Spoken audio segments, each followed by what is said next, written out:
I'm not really sure who came up with the idea first, but by day's end, we'd planned the destination and date. Although I've been camping many times before, I'm almost positive neither Chuck nor Glenn ever had. They had come into the family late in life, and my real dad had already died by then. He had been the guy who loved camping. My stepfather, not so much. Don't get me wrong, he's a great man, but the outdoors has never been his deal. The list of supplies needed for the trip was compiled and followed to the letter, including the 4 cases of beer, perhaps the most important of all the goods. We'd loaded up and were ready to leave at dawn the next morning. As we headed out, we had no idea what lay ahead of us, and how it would affect our connection to one another, a connection we once believed to be unbreakable. The 3-hour drive was uneventful and quiet. I was pleased to see how dry the surroundings were. Fire starting, while not hard for me, wasn't my strong suit, and I knew neither of my brothers had ever burned more than a cigarette. I brought along some lighter fluid just to be safe, although I never ended up needing it. While I worked on the fire, Chuck and Glenn put the knowledge they had learned watching YouTube videos to use, setting up the tent. I had purposely got the easiest tent I could find, yet it still took the better part of an hour before they had it up. The fire was already roaring by the time they joined me. I had buried the potatoes in the coals, prepared the steaks to be cooked, and was well into my second beer by then. The steaks didn't take long, and by dark, we were sitting down to a delicious meal. After dinner, the real camping began. I had chosen to camp out in the middle of nowhere on purpose. I knew we'd become obnoxious and loud when we got drunk, and more importantly, I like to make big bonfires and turn my music up loud. You can't do that with others around you. That evening turned out to be a blast. We blew through 2 cases and didn't pass out until dawn. It was something I needed to do for a long time. And despite the hangover, I resolved then and there it was something we were going to do much more often. When I finally drugged myself from my sleeping bag, it was well past noon. Chuck and Glenn were already awake, sitting next to a cold fire. They both had a beer in their hand and looked happy to see me. I asked them what was up with the fire, and Chuck mumbled something about not being able to get it relit. This made me chuckle. I walked over to the tree line and grabbed an armful of wood. When I returned, I set it down on the dead coals and blew onto them. The coals lit up brightly, and the fire was roaring again within a few minutes. Then I went to the creek to fetch some water. The look on their faces was priceless. Chuck's jaw was hanging open, and I could tell Glenn was aching to ask me how I did it. While I waited for the water to boil, I cooked up a large mess of eggs and potatoes, and we ate breakfast with a cup of coffee. Once I had eaten, I was feeling much better and suggested that we go fishing. We didn't make it back to camp until almost dark. Unfortunately, no one had caught anything that we could keep, but I could tell Chuck had already caught a good buzz. I cooked what was left of the steak, and after, we set to finishing what was left of the beer. This evening was much tamer than the one before. I didn't want to make a big fire. It would only be harder for me to put it out completely before we left for home. Most of the night, the 3 of us talked about unimportant things like girls and work. Around 2 in the morning, we decided to turn in, the beer long being drunk. My last memory was Chuck going out to take a leak. He had drunk a lot more than Glenn or I.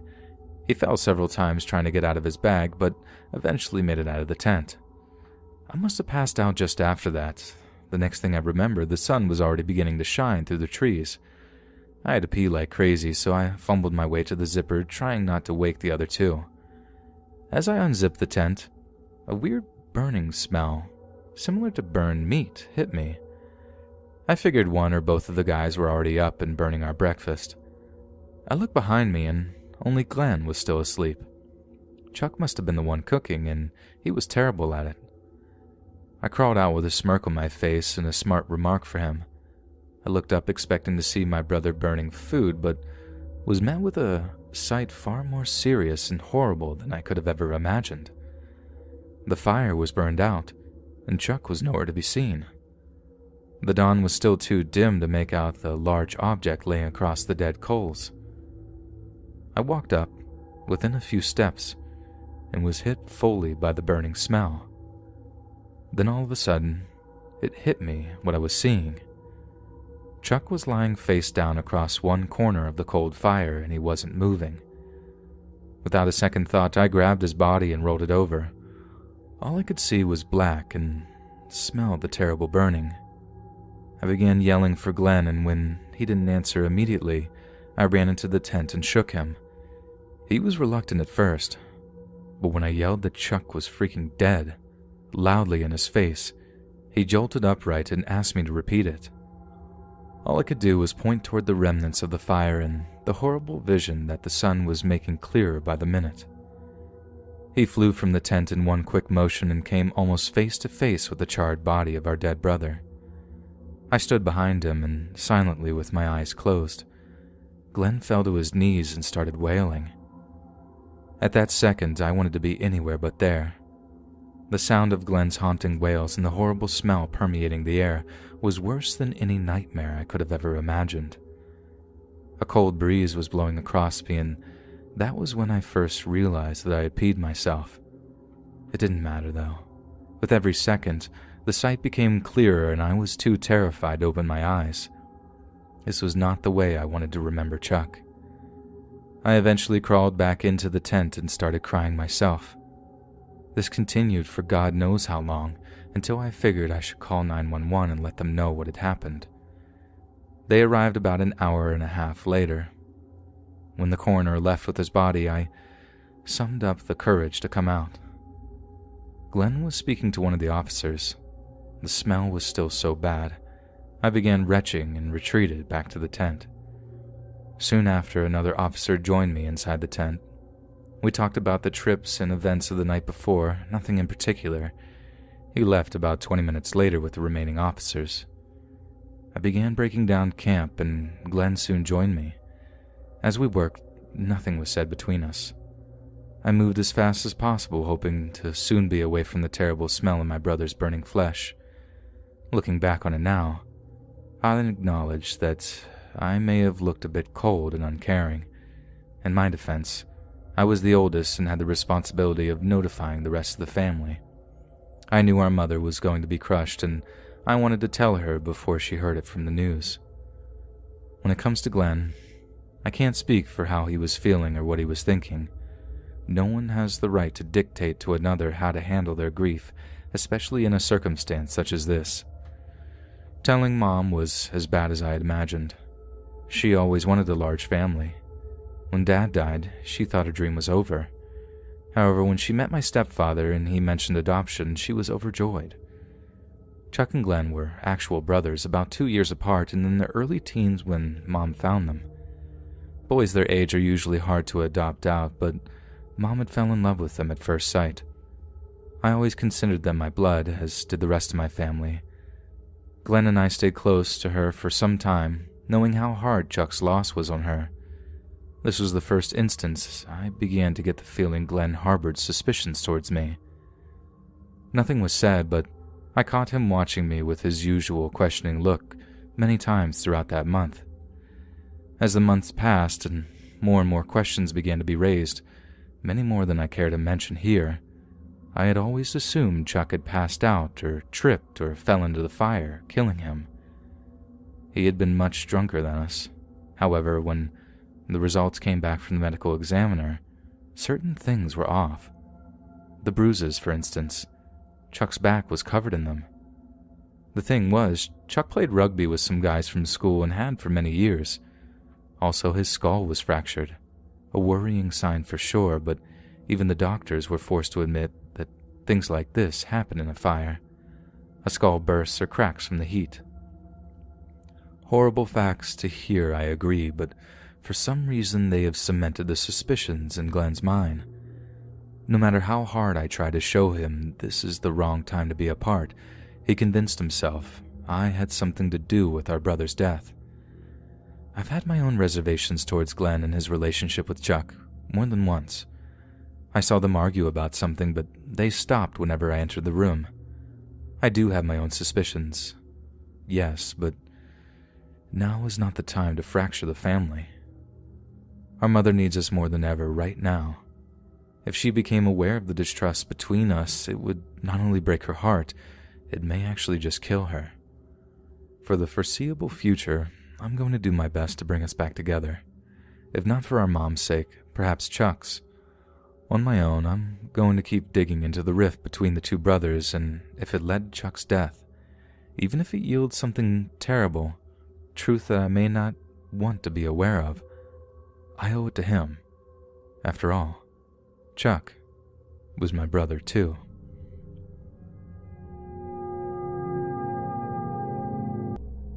My life growing up was far from good. Rather than constant physical abuse, although there was that too, my parents ignored me most of the time. Both had drinking problems. My mom only worked part-time so she could, as she said, be there for her kid. But she really spent the majority of her free time in a bottle or bed. My dad was the main breadwinner, working as a over-the-road truck driver. He was away most of the time, leaving me alone to take care of myself. Our apartment was on the edge of town, surrounded by miles of forest.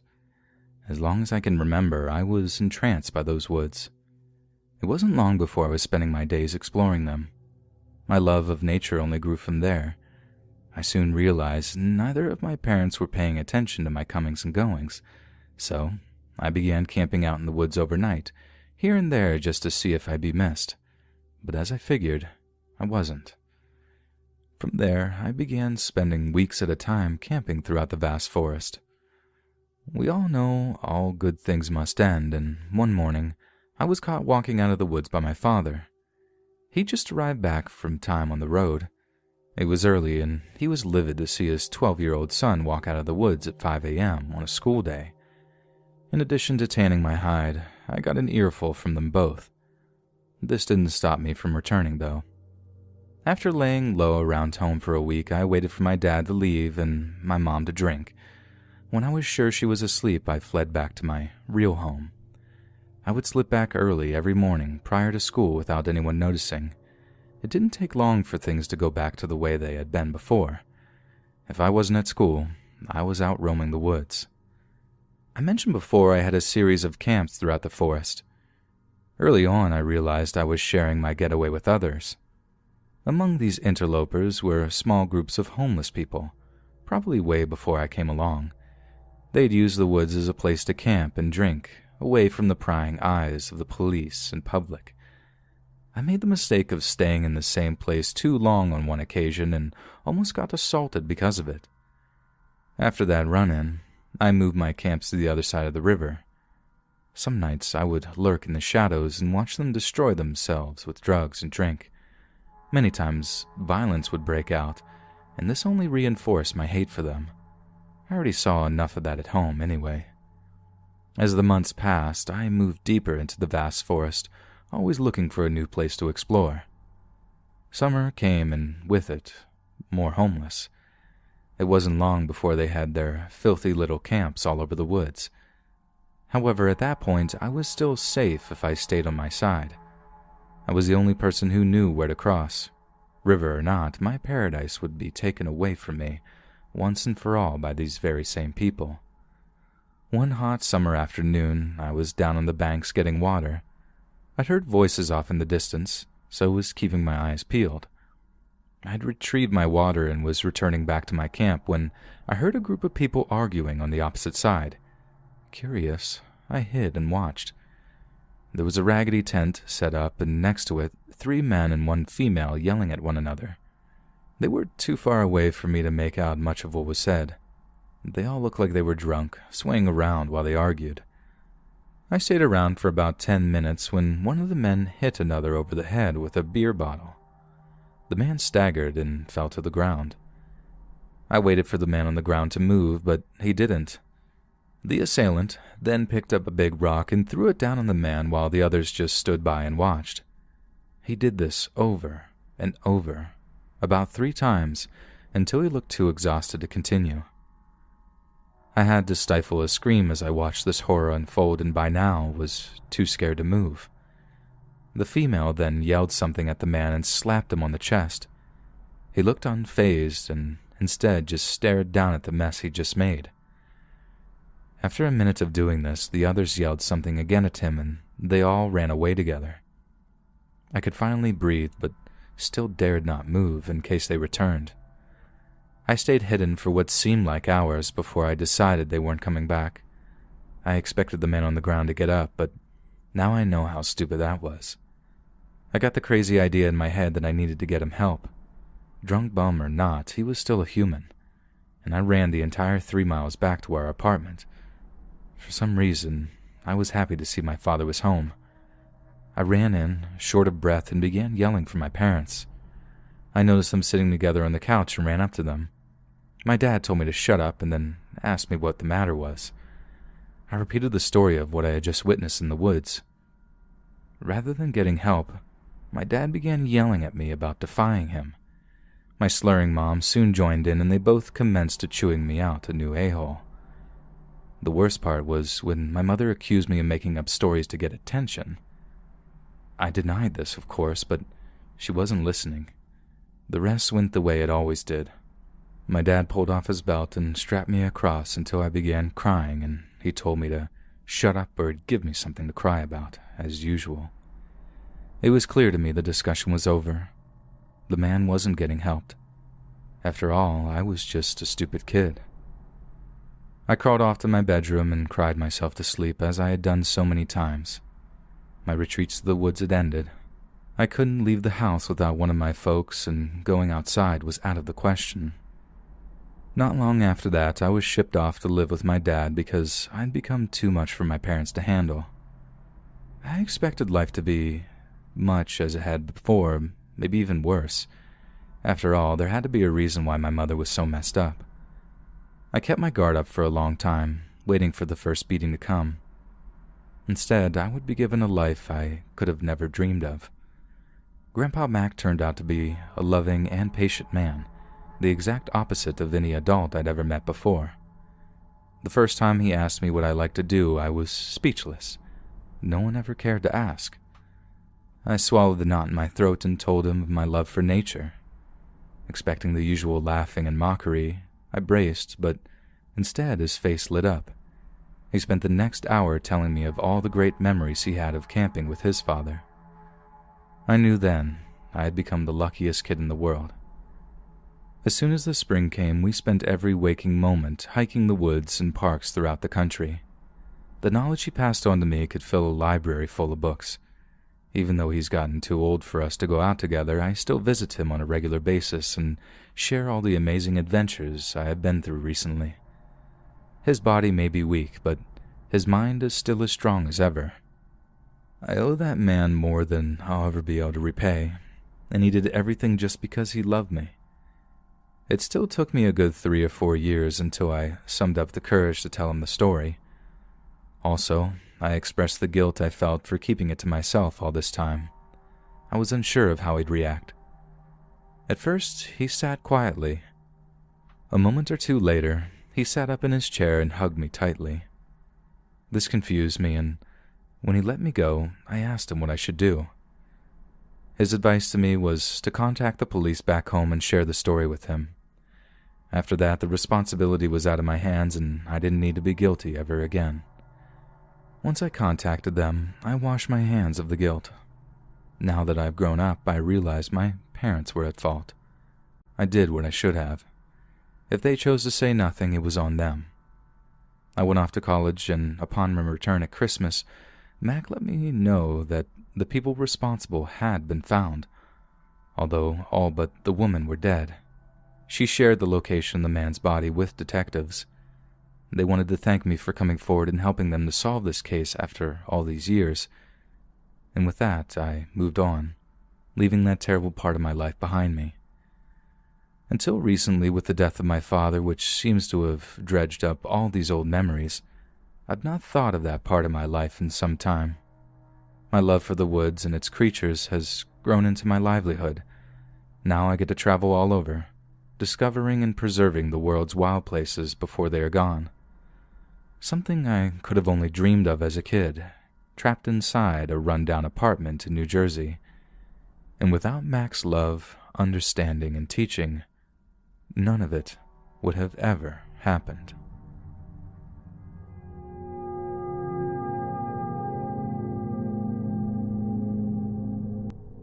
The argument started the same way every time. "You'll never catch me dead in a national park. They're full of nothing but fat tourists and RVs. I'm from the old school, and I like it that way."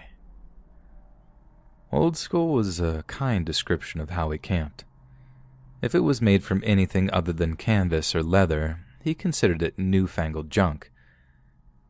My mother tried on multiple occasions to introduce things as common now as nylon tents, but he wasn't having it. He'd rather carry that big, musty wall tent everywhere we camped, and don't get me started about the stinking cans of kerosene that always leaked all over everything. He was certainly a man born too late. The term "roughing it" had to have been coined with him in mind. We continued to suffer through his archaic ways of experiencing the outdoors until the near death of my younger brother showed him the error of his ways. Throughout the early 80s, my dad would drag us out to the National Forest during Thanksgiving. The weather was relatively mild for this time of year, and the forest was beautiful. I can still smell the pine trees. These retreats always seemed to coincide with the hunting season for some reason. I remember hearing Dad used to hunt before meeting our mom. I think she forbade him from doing it anymore, so this was his way of sticking it to her. Either way, gunshots near camp were a common sound. I guess because our parents grew up with very little oversight, me and my brother Mike's childhood was the same. No one considered that it may be dangerous with a bunch of trigger-happy guys around to let two young boys play in the woods alone. It was normal for the two of us to leave camp at dawn, play all morning until lunchtime, then go back out until supper. We've been doing this as long as I can remember, and no one batted an eye. On one specific Thanksgiving, we had been running and crawling through the underbrush all day. This was during the time G.I. Joe and Rambo movies were at the height of their popularity. Mike and I loved dressing up in our camouflage clothes and playing war. Mike's birthday had been just a few days before, and he got a pair of G.I. Joe walkie-talkies. Looking back, they were junk, but we loved them. After lunch, we returned to the woods. I can't remember exactly what I was doing at that moment, but I know Mike was trying to sneak up on me. I was sitting on a fallen tree and suddenly heard a loud bang, quickly followed by a whistling go by my head. I dropped flat on my stomach and waited for another shot. I wasn't sure what was happening, but something told me to stay where I was. No more than 30 seconds had passed when I heard faint moaning in the distance. Since Mike was missing at that second, I called him on the walkie-talkie. No answer came, but I heard a new noise. This sounded like my name, so I called to Mike again. No answer. Now I was getting scared. Without any other ideas, I yelled out his name. I told him the game was over and he needed to answer me. I wasn't sure if he was still trying to trick me or was in real trouble. I listened very intently, but nothing but the faint rustle of leaves could be heard. I walked in the direction of the rustle and listened again. Nothing. So I called out again. The rustling repeated, followed by another moan. I ran in that direction about 20 yards and stopped. The rustling came again, just to my right and very close. I couldn't see anything, so I dropped my stomach and scanned the ground.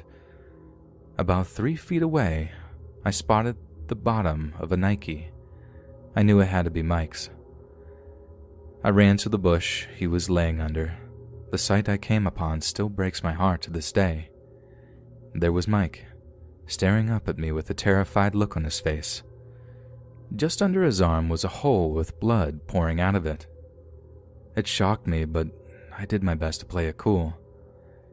I didn't want to make him any more scared than he already was. Had I been older, I may have known better how to move him, but I just reached down and scooped him up in my arms. He was too heavy for me, but I was going to do my best to save him. I made it about 100 yards before I had to set him down. He must have been in considerable pain. He asked me to leave him there and go get help. His voice sounded very weak, and I almost broke into tears right there. Somehow, I held myself together and ran another mile or so without stopping. Mom must have known something was wrong. She yelled out in a panicked voice for my father. My dad came out of the tent, took one look at me and said, "How bad is it?" I was too winded to speak. I just pointed him toward where I'd set him down and he took off. By the time I'd caught up, Dad was already picking him up and headed for camp. The entire ride to the hospital, Mom kept talking to him, telling him to hold on. I rode in the back seat, holding my shirt against the wound the whole way there. What would have normally been at least a 30-minute drive took us just under 20. Dad handed him off to the doctors. They had him in surgery within the hour, and the next 3 were a long, living nightmare. More shocked at what had happened to my brother, I was in amazement at how calmly my parents were handling everything. Having become a parent since, I realized they were far from calm, but they handled it well either way. It was after midnight when the doctor gave us the news. They had been touch and go for a long time. I only found out much later that Mike had died more than once during surgery, but Mike had a good chance of recovering completely. The police, having been notified of the shooting, arrived soon after dawn to question us. Now that the urgency of the situation had passed, I broke down several times during my recollection. That was the first time I came to grips with the possibility that I could have been shot myself. Mike was going to be in the hospital for a few weeks, so my parents got a hotel room nearby. I think my dad considered staying at the camp, but after a very short discussion with my mom, he decided against it. The detectives handling the case kept us up to date, but as late as the day Mike was discharged, no names had been connected to the case. The most widely held theory is that a poacher mistook the movement in the bushes for a deer and fired. It accounts for the red flags during the search through hunting licenses. It wasn't the first time this happened, and sadly won't be the last. Mike was one of the fortunate ones. 34 years have passed since then, and nobody has been decisively connected to the shooting. Mike did make a full recovery and went on to start his own business and family, just like any other normal person. Something great did actually come out of this mess. We never returned to the national forest, and even better, Dad decided with all of those fat tourists with their RVs being around, it was a safer environment for he and his family. Between 12 and 17, I got to spend my holidays in awesome places like Yosemite and the Grand Canyon. This is the way I'd always thought camping should be, peaceful and quiet, and I'm almost positive Mike would agree with me.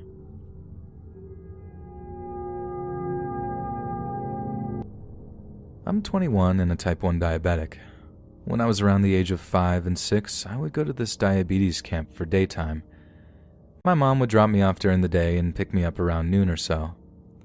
I remember doing lots of activities such as fishing, playing Twister, but one activity we would do sticks out to me most: swimming.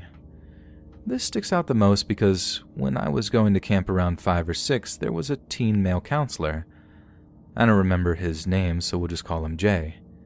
Jay had a split tongue, and every time I was in my swimsuit getting ready to swim, Jay would look at me with such hunger in his eyes.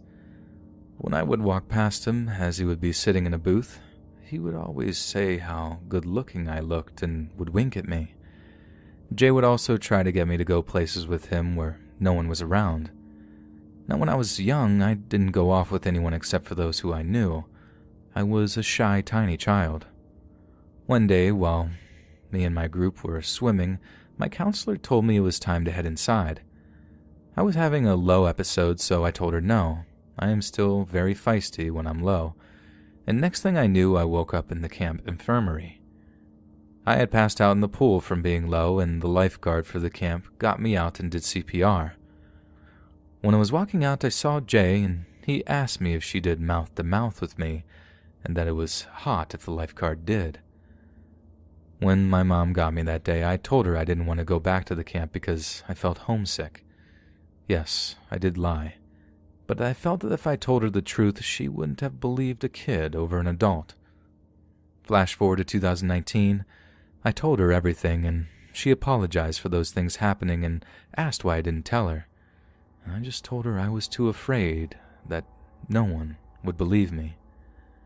I don't know if this man remembers what he did, but I hope he hasn't trapped any other children.